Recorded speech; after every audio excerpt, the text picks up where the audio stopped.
Tumors of the external ears. The tumors of the external ear are divided into benign tumors of the auricle and malignant tumors. The benign tumor of the auricle, number first, is the preauricular sinus or cysts. So, the preauricular sinus or cysts are small opening in front of the crest of the helix. So, it has a branching tract and lined by squamous epithelium.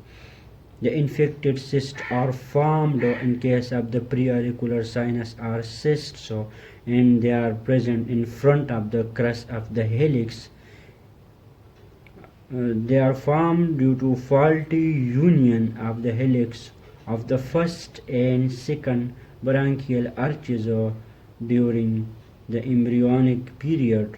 The treatment of the preauricular sinus and cyst is the surgical excisions of the cysts completely to avoid recurrence. The second is the sebaceous cyst. So, the sebaceous cyst is formed post-auricular sulcus or below and behind the ear lobule. Treatment for the sebaceous cysts is also the total surgical excisions of the cysts. And number third is the dermoid cyst. The dermoid cyst usually presents as a rounded mass over the upper part of mastoid behind the pinna. They are formed over the upper part of mastoid. Upper part of mastoid behind the pinna. The number fourth benign tumors of the auricle is the keloid cyst. The keloid cysts are formed following trauma due to trauma such as piercing of the ear lobule for ornament. So, due to trauma, and they may be formed due to surgical incisions, and there is genetic susceptibility.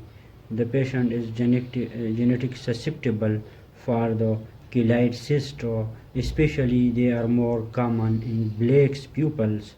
The keloid cyst is pedunculated tumors, and the treatment is the surgical incisions along with the injection of triamcinolones at the sites of the incisions, and post-operative radiation can also be done to prevent the reoccurrence of the tumors. The fifth tumor of the auricle, benign tumor of the auricle, is the hemangioma. Hemangioma are two types. They are capillary hemangioma and cavernous hemangioma. They are the congenital tumor present often in adulthood.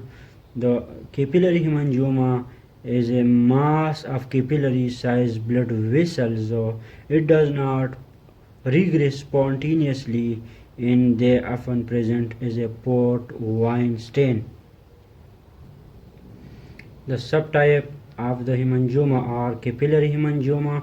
They are mass of capillary sized blood vessel that does not progress spontaneously, and they also appear as a port wine stain. The second is the cavernous hemangioma, are also called strawberry tumors. They are endothelial line spaces, and they are filled with blood. They increase in the first year of onset, but they regress completely by the fifth year of the onset. And number third is the vascular malformation. The vascular malformation is the malformation of the different vessels, and they also occur the tumors that are vascular tumor of the external ear. The sixth number benign tumors of the auricle is the papilloma. The papilloma, also called wart. They are viral tumors of the external ear. They present as a tufted growth and is rough to feel. They are roughness and feeling.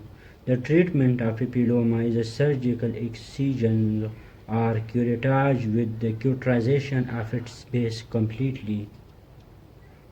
The number 7th tumors of the auricle, that is benign tumor of the auricle, is the cutaneous horn form of papilloma. They are cutaneous horn form of papilloma are the horn-shaped tumors. They associated with papilloma virus and heaping with keratin. Keratin are also present. They are mostly seen in the elderly pupil. In the treatment for the cutaneous horn form of papilloma is the surgical excisions of the tumor. The number 8 benign tumors of the auricle is keratoacanthoma. The keratoacanthoma have the same resemblance of malignant one. The keratoacanthoma present is a raised nodule with central crater. It grows rapidly in the initial stage, but then they regress slowly and they lose a scar. The treatment for the keratoacanthoma is surgical excisions. The 9 number tumor of the auricle, that is benign tumors of the auricle, is the neurofibroma. The neurofibroma presents as a non-tender. They have no pain on touching. They have firm swelling. They often associated with Rickling Gosson disease. They are often associated with von Rickling-Gosson disease. The treatment is the surgical excisions if the tumor block the air canal or if the cosmetic demanding of the patient. We need the surgical excisions of the tumor.